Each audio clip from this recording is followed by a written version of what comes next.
La corde vocale, c'est de la vibration ou des occlusions, c'est des voyelles et des consonnes. Au final, on n'a pas une certaine musicalité avec la voix. Est-ce qu'on ne pourrait pas la soutenir très légèrement avec la musique?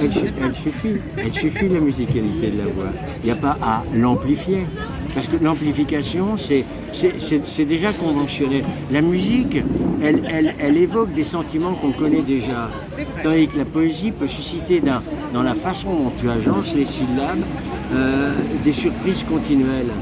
Et c'est dans la découverte qu'est l'émotion. Parce qu'elle est moins familière peut-être aussi. Mais pour autant, je pense que quelqu'un qui serait familier avec la poésie aurait peut-être aussi cette tendance à avoir une oreille de pré-écoute que sur une musique. Quelqu'un qui serait néophyte, quoi. Si je te dis d'ici, divan, Sissi, Néordi, semblant, chambant, blanc-rieux, revebris, joli, condure, son mur, du rêve, vers lui, serli, timide, fipurdi.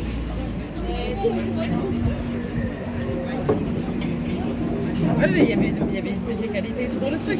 Il y avait en plus un peu d'abstrait, je pense que, ou alors je connais pas tous les mots, ou alors il y avait un petit peu d'abstrait quand même pour moi, ou alors c'est blanc que je ne connais pas, mais oui, non, je comprends. Ou bien tu as... Après, chaque artiste fait ce qu'il veut. Là, ce sont juste des syllabes, mais on peut agencer des syllabes pour faire quelque chose qui ressemble à des mots, où on croit reconnaître donc quelque chose, et déjà on est dans la ressemblance, et la qualité est déjà moins forte, mais on peut quand même en faire quelque chose avec les silences fanales, vénitiennes. Je sais pas, là, par exemple, sur le spectacle de danse, alors c'est un spectacle de danse, je sais qu'il y avait un moment où elle couvrait énormément de sons pour mettre une espèce de chape aussi, et créer une ambiance de chape pour après, quand elle retirait le son, créer un gros appel d'air dans le vide. Mais c'est beaucoup mieux si je c'est fais... une construction, Regarde, et c'est un choix artistique. Si tu mets... Oui, si on veut.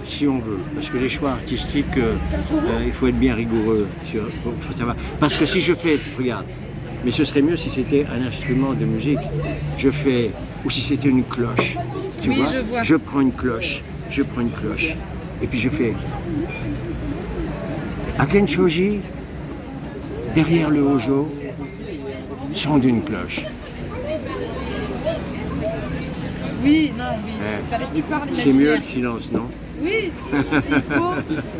C'est la part de liberté de l'imaginaire, c'est comme le lecteur qui va interpréter un personnage sur une même lecture, en fait, d'une description de personne, chacun va avoir son image qui va se faire propre. Effectivement, que de donner le son comme donner l'image dans un film, c'est retirer la part d'imaginaire. Pour autant, il faut pas le voir comme quelque chose d'intrusif, mais peut-être quelque chose... Mais après, les goûts, les couleurs, il en faut pour tout le monde. Moi, après, je suis une grande fan de musique, mais de mots aussi, donc j'aime bien quand les deux sont mélangés. C'est pour ça que je suis malhonnête de ce côté-là.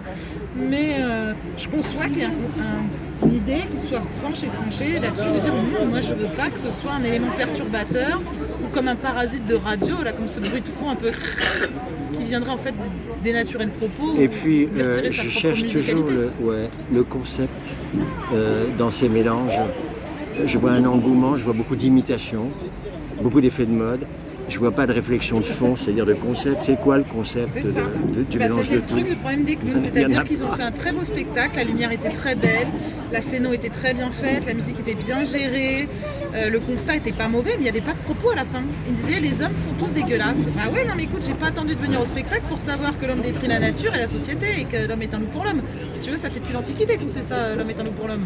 Alors ça, c'est un autre aspect, si tu veux, qui est, je trouve, assez effectivement contestable, c'est que sous couvert de poésie, on sait déjà ce qu'on va dire et ce qu'on va faire passer comme message. Et ça non plus, ça marche pas. C'est de la fausse monnaie. Enfin, je pense qu'on est arrivé à un temps où il faut être assez radical. Oui. On est radical sur pas mal de choses. Sur la poésie, il est droit d'être assez radical. Oui. Et je suis d'accord. Sans aller dénoncer comme faussaire Parce que, après, certains qui font ceci ou cela, mais en disant Je suis d'accord, on peut pas dire tuer c'est bien, il faut prendre soin de la nature, des animaux, des humains, non etc. plus, on Oui, peut il faut pas être dire tous les bienveillant, goûts je suis sont dans d'accord, la il faut être nature, bienveillant, mais en il y a même une temps, il faut pas être exigence. béni oui et il faut savoir à un moment se dire La je décide de poésie, elle quelque est chose et je décide rebelle, de la trancher. poésie c'est l'éternel rebelle, on peut pas l'acclimater, on peut pas en faire ce qu'on veut, c'est pas une pute.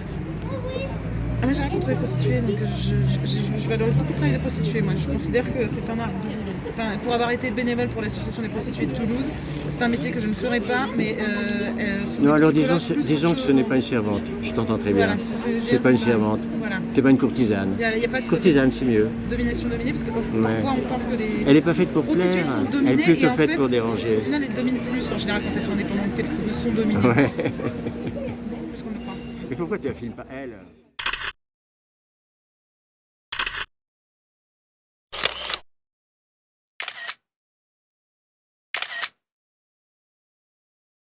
Une tradition qui dit que il y a une tradition maya déjà qui dit que le langage est venu à travers des filaments qui sont sortis, tombés du cœur de la nuit. Non, ça vient de la nuit, du cœur de la nuit. Tu vois, c'est comme un filament d'entrailles en quelque sorte, tu vois, qui serait tombé, qui aurait touché la terre. Et c'est un lien avec l'infini. Et les nœuds marquent des repères, permettent de faire un compute des planètes justement. Les planètes, c'est des repères temporels très réguliers, avec une horlogerie extraordinaire, avec la Lune tous les mois, qui passe par toutes les planètes, qui se déplace d'un soleil à l'autre. C'est ça l'équipe, c'est la vision, c'est un instantané de lunaison en fait, exactement. C'est la meilleure définition que je pourrais dire.